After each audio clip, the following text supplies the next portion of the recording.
You.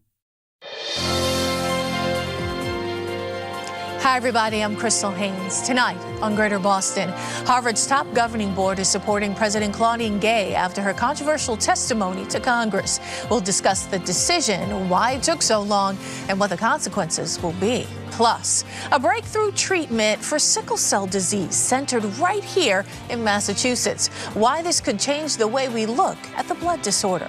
Then a look at a new Washington Post podcast looking to improve your life with the host behind it. Harvard President Claudine Gay will keep her job. That's the decision that came unanimously from the Harvard Corporation, one of the university's top governing boards. It met on Monday to decide Gay's fate after her controversial comments during a hearing about anti-Semitism on campus. Now, in a statement, the corporation says, quote, "We today reaffirm our support for President Gay's continued leadership of Harvard University. Calls for genocide are despicable and contrary to fundamental human values. President Gay has apologized for how she handled her congressional testimony and has committed to redoubling the university's fight against anti-Semitism. But many of the university's top donors are furious, threatening to pull millions of dollars in donations. So how will this decision affect the university and perhaps others? I'm joined now by GBH News Managing Editor for Higher Education, Kirk Carapezza. Kirk, thank you so much for being with us. Good to be here, Crystal. Busy day. It was. Yeah, it was. And was this decision, I guess, predictable? I think it depends who you ask. Yeah. I think a lot of people thought the corporation would stand with President Gay and reaffirm their confidence in her in this, as they said in the statement, in this tumultuous and difficult moment. They basically said she is the right person for this job at this time. At the same time, they did acknowledge she made some mistakes, right, including her initial reaction to the October 7th Hamas attacks against Israel and her kind of elusive answers before Congress last week when she was asked those hypothetical questions about the genocide of Jewish people. She did apologize, and she, said words matter. And this morning, the corporation, announced it's, going to reject any calls for her removal. Some people I talked to were hoping that there would be a change, that they think that in this moment, Harvard and other colleges needed someone to be more direct and more forthright the first time, and that we couldn't keep having these, kind of back and forth, backlash to the backlash moments. And this was significant as well because UPenn's president stepped down after all of this. Right, and she, she was facing existing challenges, and there was donor revolt there as well. You had a chorus of voices for her, calling for her resignation, including the board of advisors at Wharton School, the business school there.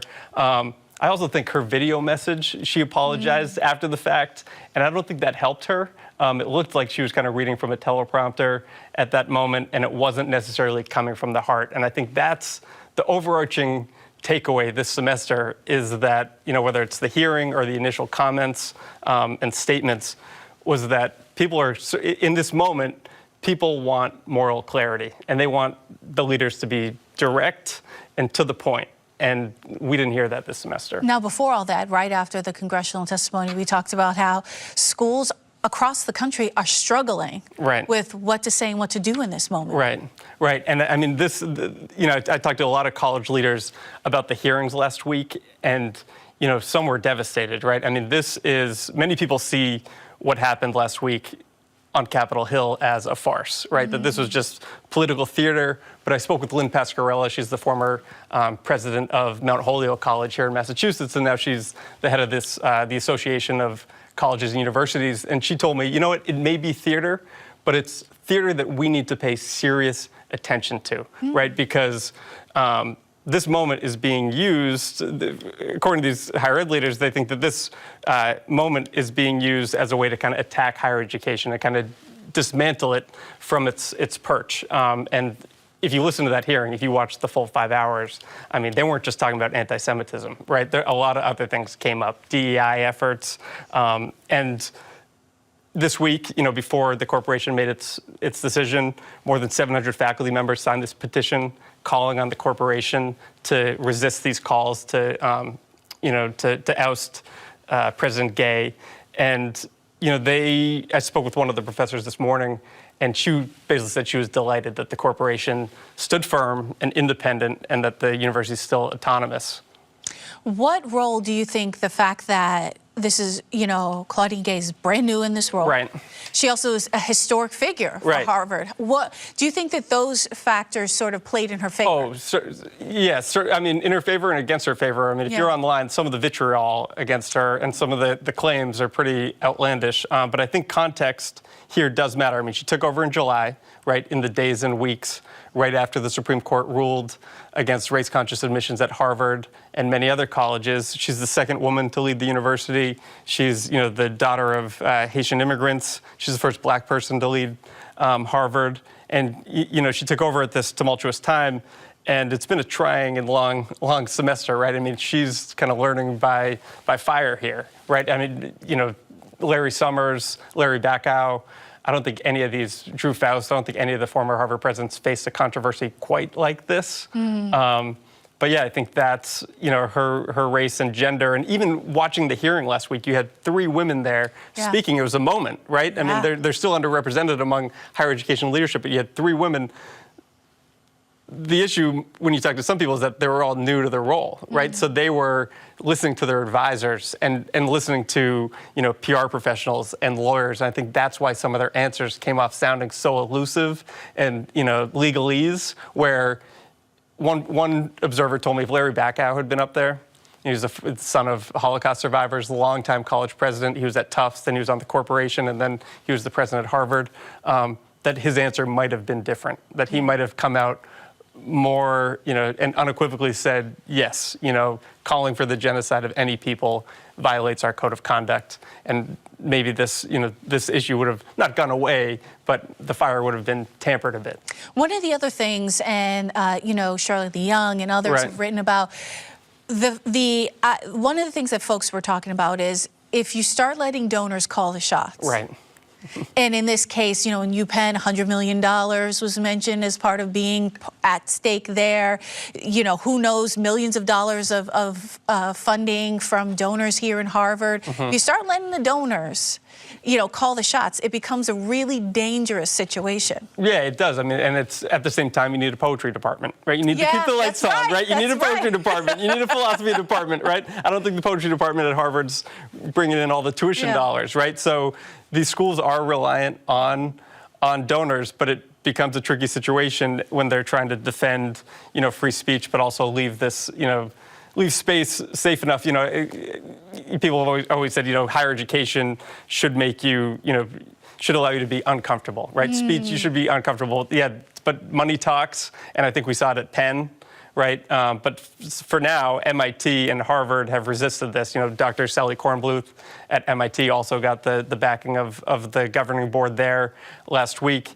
I mean, Harvard's got enough money. I think they can turn down some donors, right? I mean, the endowment, they're doing okay. I think it's second only to the Vatican. Yeah. But yeah, I mean, most schools, your average college couldn't withstand this kind of pressure. Right. And I'm also thoughtful of, does this then send a message loud and clear to other presidents of universities where they might be getting with their PR teams, their comms departments, and being like, maybe we need to come out with a clear statement? I think so. Yeah, clear statement, or, again, we've talked about the Chicago principles, right? The idea that schools don't necessarily need to feel obligated to comment on every single thing that happens. That's right. Granted, this is a large international issue. The protests are, popping up on their campuses. They're kind of forced to talk.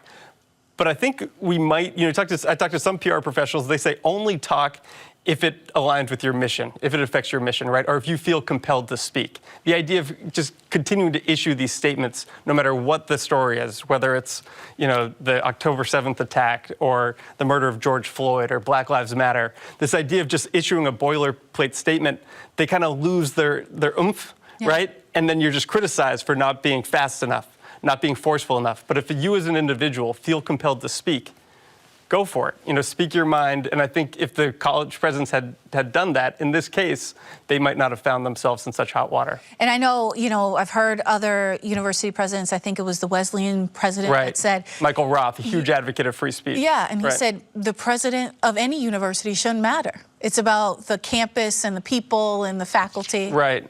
And his answer was yes. The answer to that question should have just been yes. Yeah. But they were so lawyered up, I think, and they were as you said, they were sticking to their talking points. And when they did that, they weren't connected. They might have been answering the right legal question, but they weren't speaking to the American people in this moment at a time when so many people are losing faith in colleges and universities. I mean, there's surveys out there that show, majority of Americans think that colleges are having a negative effect on the future of this country. And I think this week didn't help that situation. This made higher education look out of touch. And I talked to Lynn Pasquarella, again, the former president of Mount Holyoke, and she said they were kind of set up to look like symbols of elitism, right? And they were kind of speaking in a way that people don't talk to each other, and they came off sounding like they were up in their ivory towers. Well, certainly a lot to unpack and see what happens in the future. Kirk Carapezza, thank you so much for being with us. Thanks, Crystal. Again. Good to be here. All right. It's a major breakthrough in sickle cell research. 2 new gene-based treatments, both made by companies right here in Massachusetts, have been approved by the FDA. It's a long-awaited decision on a technology that won its inventors a Nobel Prize in 2020. Now, the blood disorder, according to the CDC, affects over 100,000 Americans, many of whom are Black. But for many of those people, the prices for these new treatments are just out of reach, costing up to $3.1 million. So even though it's unaffordable for now, we want to ask, how will this change what we know about the disease? I'm joined now by Dr. Sharl Azar, Medical Director for Mass General's Comprehensive Sickle Cell Disease Treatment Center and the hospital's Robert K. Kraft Endowed Chair in Diversity, Equity, and Inclusion. Alongside him is Carissa Juarez, a patient ambassador for the Massachusetts Sickle Cell Association, whose 12-year-old daughter has sickle cell disease. Thank you both for being with me this evening. Happy to be here. So, Dr. Azar, we actually were talking about this before we began recording. This is not necessarily a cure, which I know a lot of outlets have been calling this a potential cure. That's exactly right. And I think we prefer in the sickle cell community to think about this as a transformative therapy. And the reason why we want to make that distinction is because we want patients to understand that after they undergo this treatment, they still have sickle cell disease. They're still going to need follow-up with their hematologist. They're still going to need annual kidney and eye screening. And they're still going to be at risk of developing complications from their disease. The hope is that with this intervention, they will have far fewer complications. So what does this new treatment do, actually? Yes, so this treatment works to turn on fetal hemoglobin. It's the type of hemoglobin, the protein that carries oxygen around our bodies and our red blood cells, that we all utilized when we were first born. At around 6 months of age, our body flips a switch and turns on adult hemoglobin and turns off fetal hemoglobin. And in our sickle cell patients, that switch turns on sickle hemoglobin. This intervention doesn't do anything to combat the sickle hemoglobin, but it helps the body turn that switch back and turn on fetal hemoglobin once again. So, Carissa, we talked about the price of these new treatments. What was your thought when you heard about this new treatment, this transformative treatment, but also the cost? The price tag is always the issue. What went through your mind? It was exciting news because we've been waiting for this for quite a while. But at the same time, yeah, thinking about the cost and,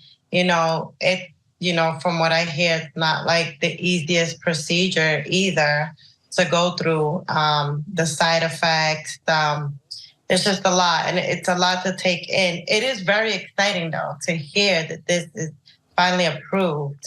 But, the cost of it is an issue, and also all the stuff that comes along with it. I heard it's a pretty intense thing to go through. And me and Jaleesa were talking about it, and she's like a little worried about it. She wants to do it, but part of her is hesitant because She wants to make sure this is something that cures her, which we already heard that, it doesn't necessarily mean that this is going to cure you. Dr. Azar, talk to me about that treatment process. Yeah, so it is a lengthy process. Yeah. So this intervention still requires patients to undergo a bone marrow transplant. It does, however, allow them to be able to undergo what we call an auto transplant, meaning they get their own stem cells back. From beginning to end, the process in the clinical trials really took 6 months or sometimes even longer. Patients come in, they have their stem cells taken and then sent to the lab to be modified, and then those cells are returned to them. They then undergo chemotherapy and undergo a bone marrow transplant. Wow, so that is a lengthy process, and chemotherapy and the transplant probably have their own risks involved. Absolutely. I think one of the most important concerns that patients are expressing is the fact that the chemotherapy we have to use makes patients infertile. And unfortunately, fertility preservation is not covered by insurance for patients living with sickle cell disease, the way that it's covered for patients with cancer. It's interesting because on the one hand you have hope, but on the other hand, the treatment is so intense.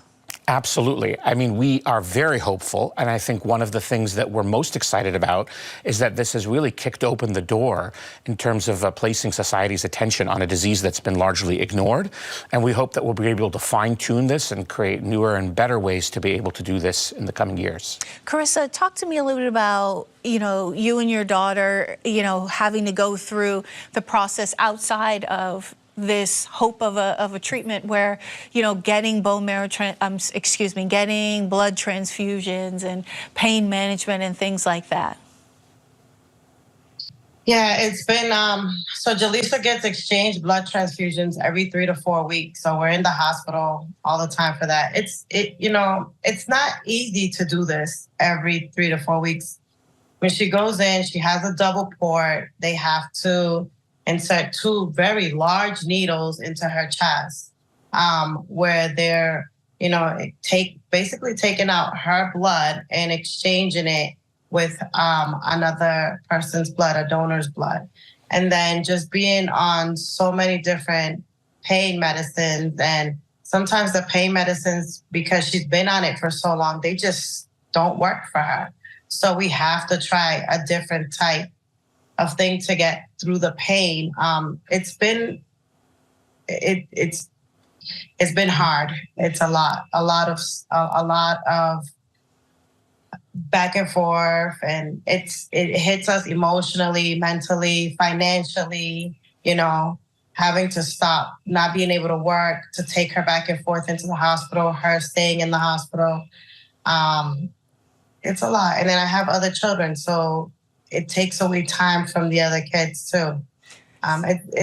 This being approved is great news, but it's scary also for us. Well, yeah, I was going to ask you, is the trade-off of potentially not having to do all of that worth some of the risks and side effects that we were talking about? Yeah, we were thinking about it. We've been really deeply talking about it, and I guess, yeah, I mean, she said, I'm scared about the whole chemo. She's also said, hey, I want to have kids in the future. Am I going to be able to have kids? Me, I'm not working. I can't afford to have her eggs, put away for her for later on in life. I can't do that. I'm not working. I'm not working because she's disabled, because I'm always in the hospital with her. So it's a very touchy subject. And it, as much as it sounds like it's this great thing, it's also, again, my child has chronic sickle cell. So whatever is already wrong with her that happened because of the sickle cell, whatever the kidneys, the liver, the so on, I don't believe gene therapy is going to fix that. So those things are already there. So that, not having a spleen, they're still going back and forth to the hospital. If there's a fever that, hits, it's a lot. But, it's still great news because it's something that's showing that something is being done. Yeah. We're trying to get to there. Well, Dr. Azar, this is one step. Do we think that then this could lead to treatments that are easier to manage and won't have these severe side effects? Absolutely. And I think the companies that have delivered these products are already working on the next iterations, the future therapies.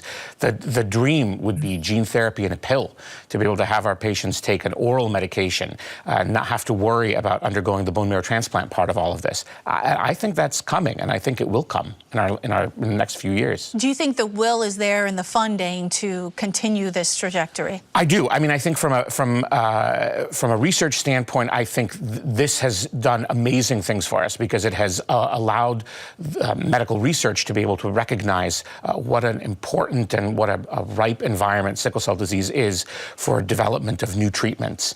But I think also likewise, this treatment is going to lay bare some of the shortcomings that we have faced as a society helping patients live with this disease. As Carissa was mentioning, patients struggle to be able to get to and from clinic. They struggle to be able to have housing and food security, child care. This intensity of this intervention is going to lay bare how few resources we have to be able to manage those things as it is. I'm also thoughtful of what Carissa mentioned with the other damage that having sickle cell has done for the patient. This might help cure, help with the sickle cell, but you still have these other issues. That's exactly right. I tell my patients, what you walk into the transplant with, you're going to walk out with. If you already have chronic kidney disease or eye disease, this is a disease that touches every organ. So if you walk into the transplant having already accumulated complications, the gene therapy will not make those complications go away. The hope is that they will reduce the risk of future complications and reduce the pain, but they won't undo the damage that's already been done. Well, we'll certainly have to wait and see. Dr. Azar, Carissa, Juarez, thank you so much for your time. Thank you. Yeah. And next, are you looking for relationship advice? What about tips for trouble sleeping? Or maybe you feel like you've been holding yourself back. Well, thanks to a new podcast from the Washington Post, your answers could be at your fingertips there. The Try This podcast sets out to give listeners digestible tips for everyday problems. And I'm joined by journalist Cristina Quinn, friend of the show, former staffer here, joining me now.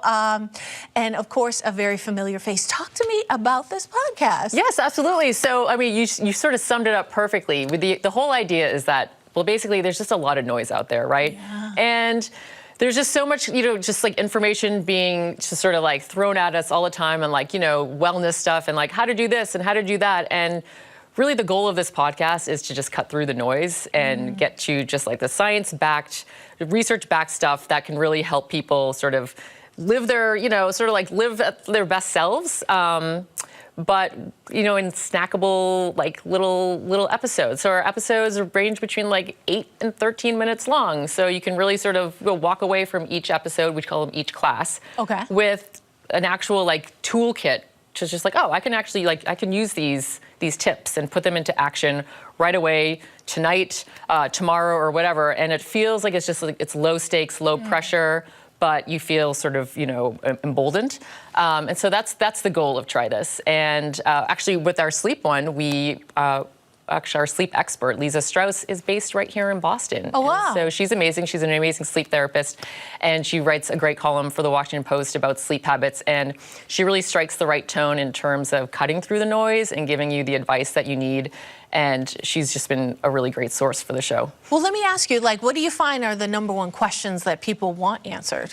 Yeah, I mean, a lot of people have trouble sort of falling asleep, right? Just sort of like, at the end of a long day, you get into bed and then you're just like, oh, but I got to do this and I got to do that. And sort of that list just keeps piling up. So our first episode dives right into that. And Lisa talks about performance anxiety. And she frames it as like, oh, people have performance anxiety about sleep. And I was like, wow, that really registered with me because I've had issues with my own sleep my entire adult life. And so having been able to sort of be part of this course and building the course and also experiencing and trying out all the things that she has suggested has been really a game changer for me. So I feel like I can sort of, attest to that on a personal level. But yeah, falling asleep. And so she talks about sort of like a lot of anxiety reducing techniques because so much of, trouble sleeping has to do with minimizing one's anxiety. So performance anxiety, focuses on that, but she also really emphasizes how sleep is a bodily function, which is also sort of something that I had never thought of. I hadn't thought about sleep framed that way. You know what I mean? Yeah. Like sleep is a bodily function. Yes. I mean, you can take that another direction, but the whole idea is that it's out of our control. Okay. And so when you sort of relinquish that and you're sort of like, okay, it's out of my control, you don't have to beat yourself up over it after all. You know what I mean? You don't have to keep stressing out about it. You're like, okay, it's not going to come now, but it will come. And it's sort of just like taking the pressure off of you. And that's really what we want to accomplish with this first course about sleep. Other questions include, like, oh, how do I fall back asleep in the middle of the night? Which is a real pain, right? Like we've all been there. It's like, oh, I fell asleep. And then you wake up at like 2:30, you're like, so it's like, what do I do? And, a lot of great techniques that she gets into, and she really spells out why. And the why of it has to do with, like, for example, like, this is how she says, like, the limitation of the human mind is that we can't entertain more than one narrative at once. And so the idea there is to sort of, let's actually take advantage of that, our limitation as humans, and try to distract ourselves with something that's really soothing. And so we get into soothing distractions and sort of like how to set that self up earlier in the day to help yourself out at night. And other techniques that were really, that you tried them yourself. I've done them myself. Yes, yes. I feel like sort of like Cy Sperling, like, Hair Club for Men. And I'm like, I am not only I'm not the president, but I'm not only the host, I'm also, a client of my own work. But yeah, of the work that we did on the show, it's just been really helpful. So, yes. Do you find that you have all of these tips? You can now go to the Christmas parties or holiday parties and go, I have all of these tips, guys. Yeah, I do. I do feel like I'm like well equipped now. And the fact that like when I go to bed, I'm not stressing about sleep. And it really has transformed my own relationship with sleep. And, a couple of colleagues who I've worked with closely on this, they've also shared this sentiment. We're like, oh, I'm not stressed out about sleep anymore. And it's because of this course that we're doing on Try This. So that, I think, speaks volumes. I love it. I can't wait for all my problems to be solved by your show. I'm here to help, Crystal. That's it. Cristina Quinn, thank you so much for being with us. Thanks for having me. Yeah. Well, that's it for tonight, but come back tomorrow for a tour of the new Behavioral Health Urgent Care Services Wing at East Boston Neighborhood Health Center and a discussion on what that new center aims to bring to Boston. Plus, a look at the potential of Ozempic and Wegovy to treat alcohol use disorders with a doctor behind one of the studies researching its effects. That and more tomorrow at 7. Thank you so much for watching. Good night.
Pasta.